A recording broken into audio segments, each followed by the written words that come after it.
बिस्मिल्लाहिर्रहमानिर्रहीम। अस्सलाम वालेकुम। एक क्वेश्चन आया था कि ये जो लॉ ऑफ एक्सपोनेंट है, ये वाला ए की power m is equal to a की पावर n, ये हमें कहता है कि अगर बेस सेम हो जाए, ठीक है, तो पावर भी सेम हो जाती है। क्या ये जो लॉ ऑफ एक्सपोनेंट है, क्या ये 1 के लिए भी मतलब अप्लाई कर सकते हैं?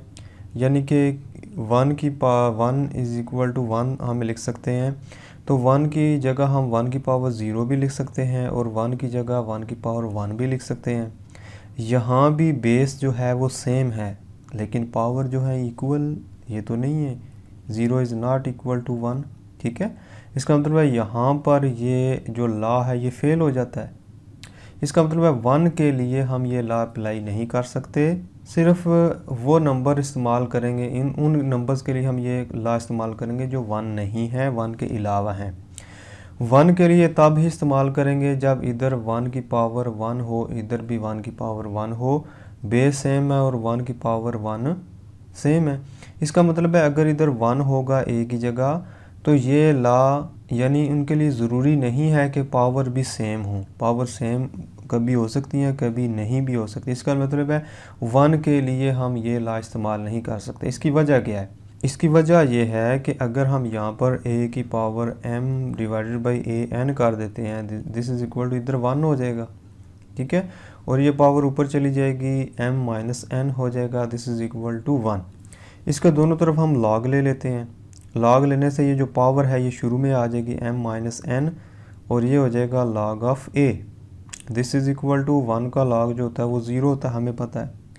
अब ये जो इक्वेशन है, इसके ट्रू होने के लिए ज़रूरी है या ये चीज़ 0 हो जाए या ये चीज़ 0 हो जाए, ठीक है। एक चीज़ तो 0 होगी तो इस तरफ 0 आएगा ना।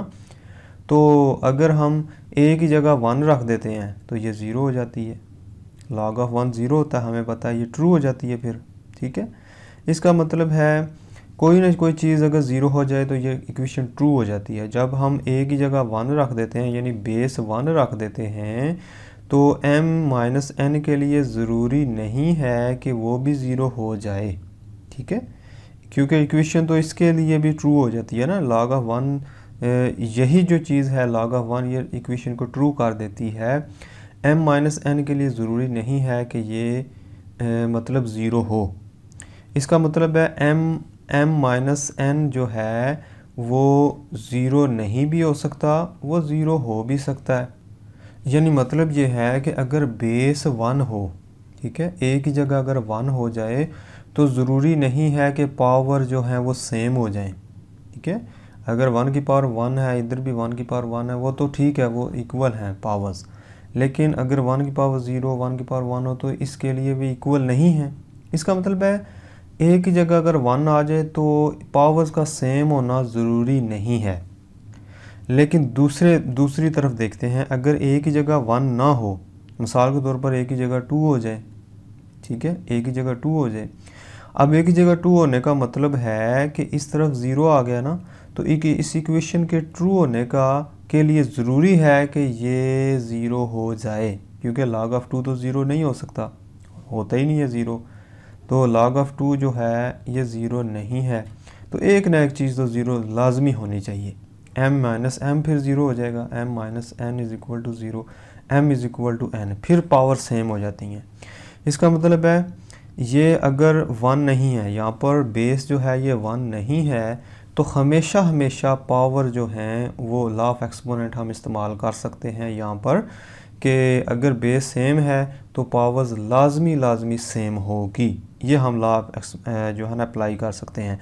लेकिन अगर बेस 1 है, a की जगह 1 है, तो ज़रूरी नहीं है कि ये पावर सेम हो। इसका यहाँ पर ये कंसेप्ट था। यानी अगर इधर लॉग में 3 आ जाए तो ये कभी भी 0 नहीं होगा। एक चीज़ 0 होनी चाहिए क्योंकि राइट साइड पे 0 है, तो m माइनस n को लाजमी 0 होना चाहिए। log ऑफ 1 जो है वो खुद 0 है, इसके लिए ज़रूरी नहीं है कि ये जो m is equal to n हो।